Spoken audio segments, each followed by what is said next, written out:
ఉపాధ్యాయ పోస్టుల భర్తీ కోసం వేచి చూస్తున్న వారికి ముఖ్యమంత్రి రేవంత్ రెడ్డి గుడ్ న్యూస్ చెప్పారు. ఉపాధ్యాయ సమస్యల పరిష్కారంపైన కీలక నిర్ణయం తీసుకున్నారు. రాష్ట్రంలోని ప్రభుత్వ పాఠశాలల్లో ఉపాధ్యాయ ఖాళీల భర్తీ కోసం త్వరలో మెగా డిఎస్సి నిర్వహిస్తామని ప్రకటించారు. విద్యార్థులు లేరు అనే నెపంతో మూసివేసిన అన్ని పాఠశాలల్ని తెరిపించాలి అని, ఎంతమంది పిల్లలు ఉన్నా ప్రభుత్వ పాఠశాలల్ని నడిపించాల్సిందే అని ఆదేశించారు. రాష్ట్రంలో పెద్ద ఎత్తున ఉపాధ్యాయ ఖాళీల భర్తీ ప్రక్రియ త్వరలో చేపడతామని ముఖ్యమంత్రి రేవంత్ రెడ్డి ప్రకటించారు. దీనికోసం వెంటనే మెగా డిఎస్సి ద్వారా ఉపాధ్యాయుల భర్తీకి చర్యలు తీసుకోవాలన్నారు.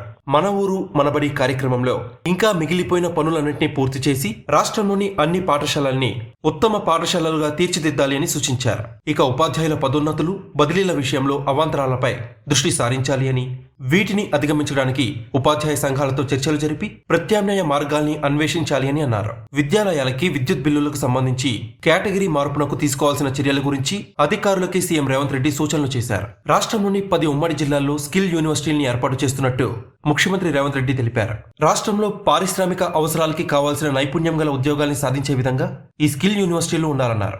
వీటిలో ఉపాధి ఆధారిత స్వల్పకాల, దీర్ఘకాల కోర్సుల్ని ప్రవేశపెట్టాలని సూచించారు. ఈ విషయంలో గుజరాత్, హర్యానా, రాజస్థాన్, ఒడిషా, ఆంధ్రప్రదేశ్ రాష్ట్రాల్లో ఉన్న స్కిల్ యూనివర్సిటీని అధ్యయనం చేయాలి అన్నారు.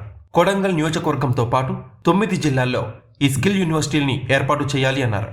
ఇందుకు విద్యాశాఖ, పరిశ్రమల శాఖ, కార్మిక శాఖ కార్యదర్శులతో ప్రత్యేక కమిటీ వేసి ప్రతిపాదనలు సమర్పించాలి అని ప్రభుత్వ ప్రధాన కార్యదర్శిని ఆదేశించారు.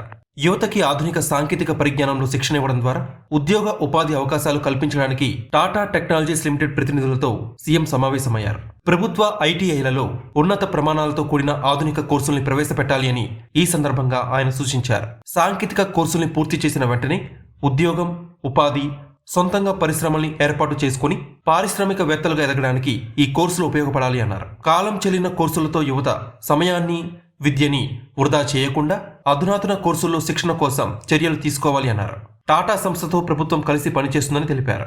ఇందుకు ఎంఓయూ కుదుర్చుకోవడానికి ఉన్నతాధికారులతో కమిటీ ఏర్పాటు చేయాలి అని ముఖ్యమంత్రి ఆదేశించారు.